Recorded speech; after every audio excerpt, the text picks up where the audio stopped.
So for our project number 2, we're going to be working with fiber reactive dyes. And fiber reactive dyes work specifically with cellulose fibers. So in your packet you have a Ziploc bag that says project 2 or probably just P2. And there are 2 different fibers in that bag. One of them is this white fabric and the other is this more beige colored fabric.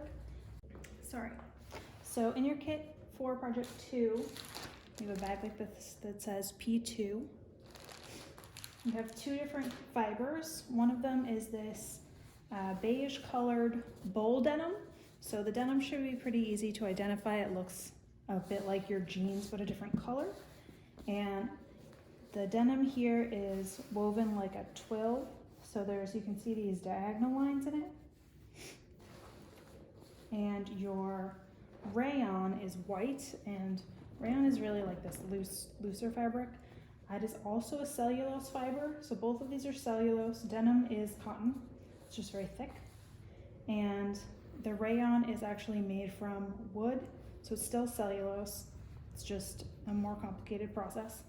And you can see on this one too that the lines go diagonally. This is actually a twill also. So the twill is a kind of weave structure. And for this project, I've given you more fabric than you need for both of these. So I gave you a half of a yard of each, and I want you to actually start with only a fat quarter. And a fat quarter is essentially a quarter of a yard, but instead of cutting the quarter of a yard the long skinny way, that's how they would give it to you at the fabric store if you just asked for a quarter of a yard. It's cut so that it's 4 more even rectangles make up a yard. So in order to get this to be a quarter of a yard, I'm going to cut it in half here at this fold line. And since I need the rayon first, I'm going to start with that and work on the fabric preparation.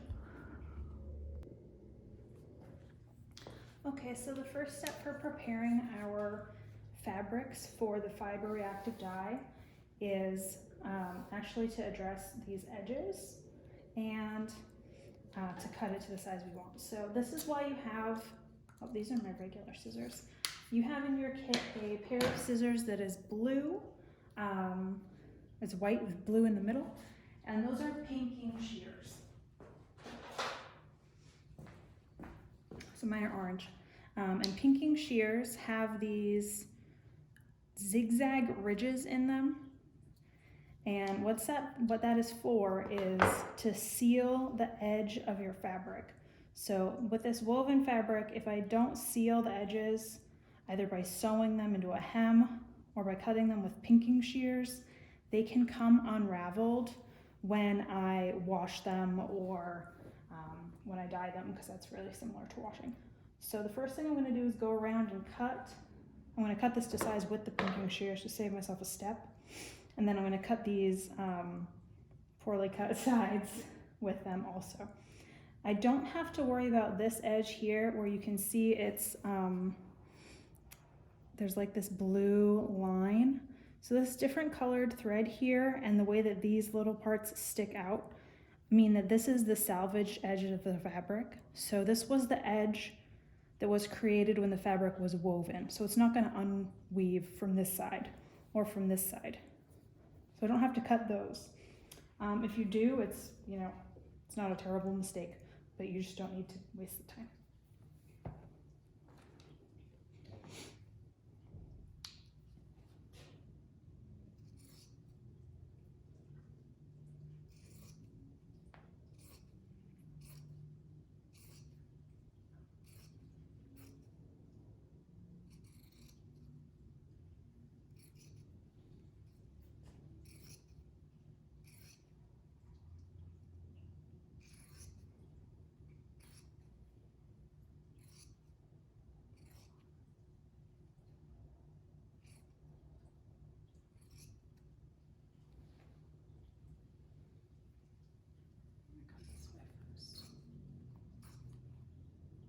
Okay, so I have cut out my fat quarter and all of the edges are either pinking sheared or they're the salvage edge. And remember, before we start soaking or in this case pre-washing our fabric, we need to weigh it out. If I was gonna pre-wash a whole bunch of things and then I was gonna let them dry before I dyed them, it would be fine to wait until later to weigh them, but I'm actually gonna go straight from scouring to dyeing, so I don't want to do that today. So I've got my scale set to 0 grams. I have a cup on it just to keep the fabric on top of the scale, and I've got 60 grams of fiber here, so I need to write that down.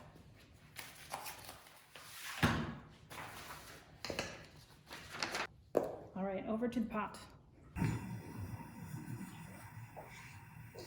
Okay, so I'm gonna do these, I'm gonna do this scouring using a pot and bringing it up to temperature.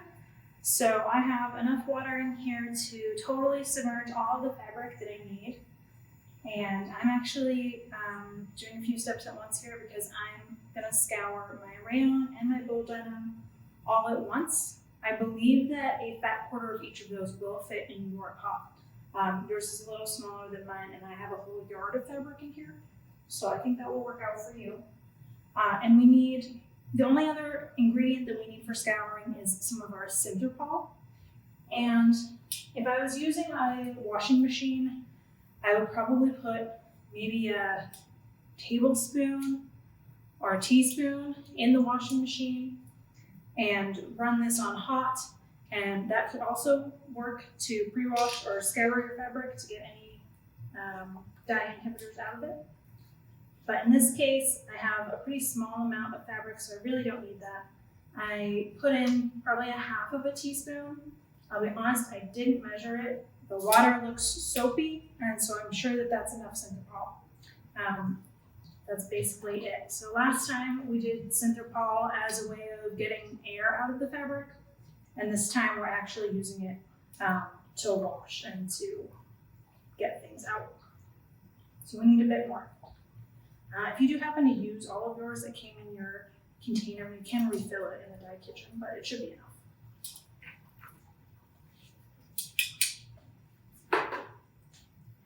So what I'm waiting for here is for this water to come up to 140 degrees, and it actually already has. It's 140 degrees now.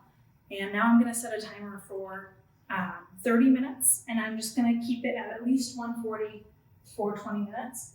So I'm gonna go ahead and turn my gas down because I'm sure it's up too high and it will come to a boil eventually, which I don't really need. It doesn't actually matter in this case if it does come up to a boil because we don't have to worry about felting the way that we did with the last project. This is already a stable fabric and we could boil it and nothing bad would happen. So I'm just gonna go ahead and wait 30 minutes. I'm gonna stir this occasionally while that 30 minutes goes by, just so that all of the fabric gets, so that there's no like bubbles or spots that miss getting washed. Obviously in the washing machine it gets moved around.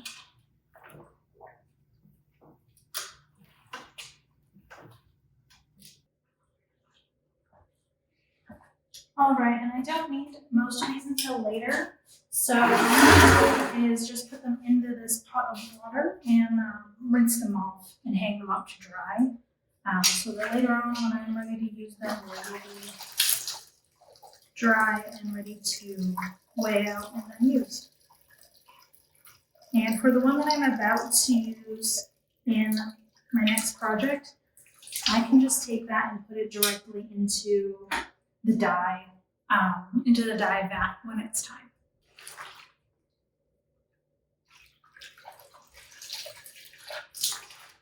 My only problem here is I actually forgot to cut mine into 6 pieces. So I'm gonna go ahead and wash it out and let it dry a little bit, and then I'm gonna cut it and start from there.